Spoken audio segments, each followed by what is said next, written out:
আসসালামু আলাইকুম। আজ আমি শুধু আলু দিয়ে খুব সহজ একটি নাস্তা বানিয়েছি। মুচমুচে এই নাস্তাগুলো বিকেলে কিংবা বাচ্চাদের টিফিনে আপনারা খুব সহজে বানিয়ে দিতে পারবেন। আশা করছি রেসিপিটা ভালো লাগবে। তো এখানে আমি কাঁচা আলু নিয়েছি, কাঁচা আলুগুলোকে ভালো করে ছিলে নিয়েছি। এখন আমি আলুগুলোকে গ্রেট করে নিব। আমি এখানে 3টা আলু নিয়েছি, আপনারা 2টো 3টা যে কটা আপনাদের প্রয়োজন হবে সে কটা দিয়ে বানিয়ে নিতে পারেন। তো আমি আলুগুলোকে গ্রেট করে নিয়েছি। গ্রেটারের যে উপরের বড় ছিদ্রটা রয়েছে সেটা দিয়ে গ্রেট করে নিতে হবে। আমি 3টা আলু গ্রেট করে নিয়েছি। আর এই নাস্তাটা কিন্তু শুধুমাত্র আলু দিয়ে খুব ঝটপট খুব সুন্দরভাবে বানিয়ে নেওয়া যায়। তো দেখেন আমি সবটুকু আলু গ্রেট করে নিয়েছি। এখন আমি এই আলুগুলোকে ধুয়ে নিব। এই আলুর মধ্যে কিন্তু অনেক পরিমাণে মাড় রয়েছে বা স্টার্চ রয়েছে, যেটা ধুয়ে ফেললে আলুটা অনেকটা সাদা হবে আর আলুর আঠালো ভাবটা একটু কমে যাবে। তো একবার ধুলেই হয়ে যাবে। তো আমি হাত দিয়ে আলুটাকে একবার ধুয়ে পানিটা চিপে চিপে আলুর পানিটাকে ঝরিয়ে নিচ্ছি।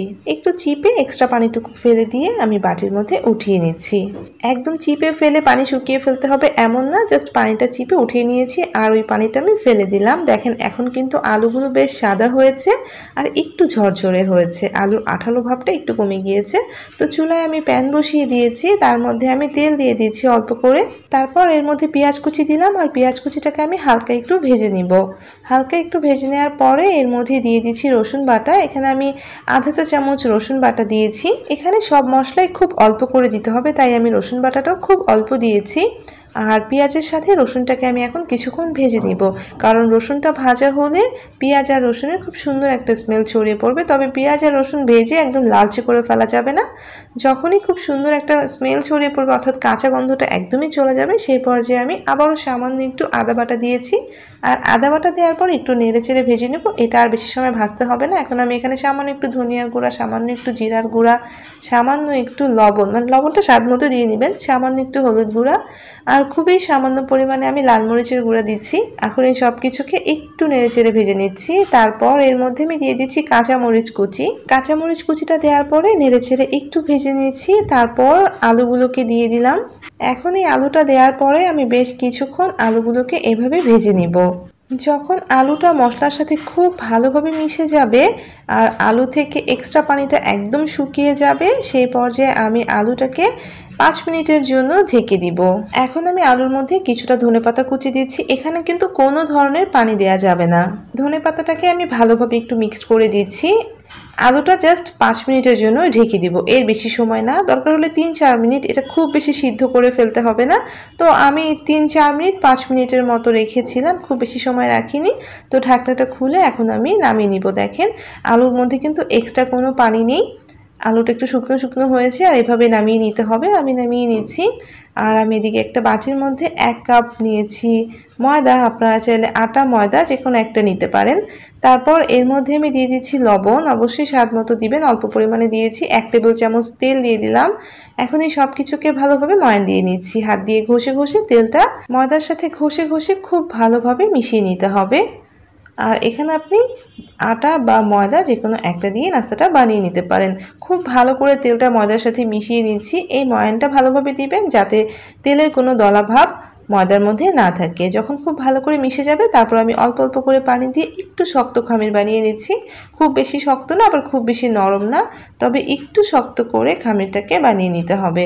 তো আমি খামিরটা খুব ভালো করে মথে নিচ্ছি আর পানিটা অল্প অল্প করে দিয়ে খামিরটা বানিয়ে নেবেন। খামিরটাকে আমি খুব ভালো করে মথে নিয়েছি। আর খামিরটা নরম হলে কিন্তু এই যে খুব সুন্দর একটা ডিজাইন যে নাস্তা দেওয়া আছে এটা দেওয়া যাবে না, তাই আপনারা একটু শক্ত করে বানিয়ে নেবেন। তো হয়ে গিয়েছে, আমি এখন 15 মিনিটের জন্য ঢেকে রাখছি। 15 মিনিট পরে ঢাকনাটা খুলে এখন আমি ডোটাকে আবারও একটু মথে নিব। দেখেন ডোটা অনেক সফট হয়ে গিয়েছে। তো আমি একটা বোর্ডের মধ্যে তুলে নিয়ে একটু মথে নিচ্ছি, তারপর দুটো ভাগে ভাগ করে নিচ্ছি। তো এই নাস্তা থেকে আমি 2টো রুটি বানিয়ে নিব, এর জন্য আমি 2টো ভাগে ভাগ করে নিয়েছি। একটা ভাগ নিয়ে কিছুটা ময়দা ছড়িয়ে দিয়ে আমি একটা বড় সাইজের রুটি বেলে নিচ্ছি। আর রুটিটাকে খুব বেশি মোটা আবার খুব বেশি পাতলা করে ফেলা যাবে না। তো আমি রুটিটা বেশ বড় করে বেলে নিচ্ছি, একটু ময়দা ছড়িয়ে দিয়ে টেনে টেনে বেলে নিচ্ছি। আমার রুটিটা বেশ বড় করে বেলে নেওয়া হয়ে গিয়েছে। চতুর্দিকে কিন্তু আমি সমান করে নিয়েছি, গোল করে একটা রুটি বানিয়েছি। আর দেখেন রুটিটা খুব বেশি পাতলা না আবার খুব বেশি মোটা না। এখন একটা নাইফ দিয়ে আমি রুটির চারদিক থেকে কেটে 4 কোণা শেপে একটা রুটি করে নিচ্ছি। তো আমি চারদিক থেকে রুটিটাকে কেটে নিয়ে এরকম চারকোনা শেপ করে নিয়েছি। আর রুটিটা দেখেন খুব বেশি মোটা হবে না, আবার খুব বেশি পাতলা হবে না। এরপর মাঝ বরাবর আবারও নাইফ দিয়ে কেটে নিচ্ছি, মানে 4 ভাগে ভাগ করে নিচ্ছি। তো একটা রুটি থেকে আপনারা 4টা করে নাস্তা বানাতে পারেন, আবার চাইলে 6টাও বানাতে পারেন। এটা আপনারা আপনাদের মেজারমেন্ট অনুযায়ী করে নেবেন।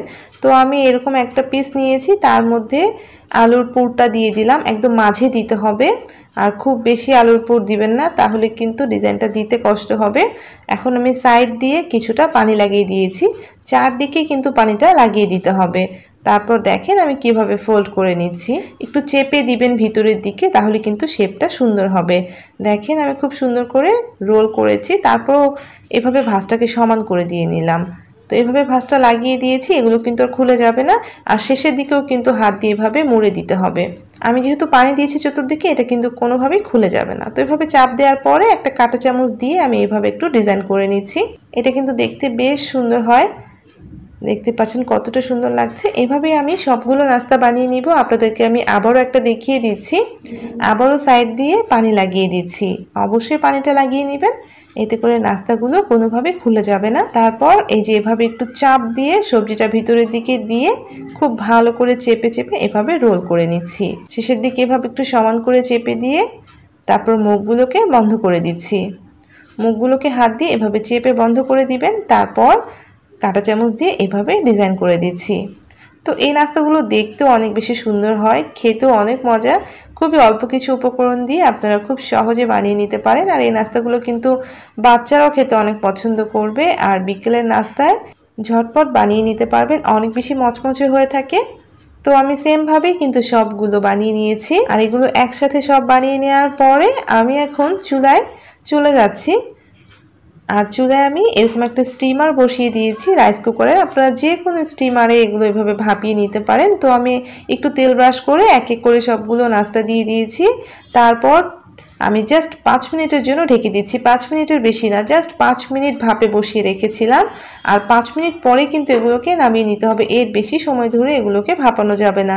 তো আমি 5 মিনিট পরে এক এক করে নাস্তাগুলোকে নামিয়ে খুব ভালো করে ঠান্ডা করে নিচ্ছি।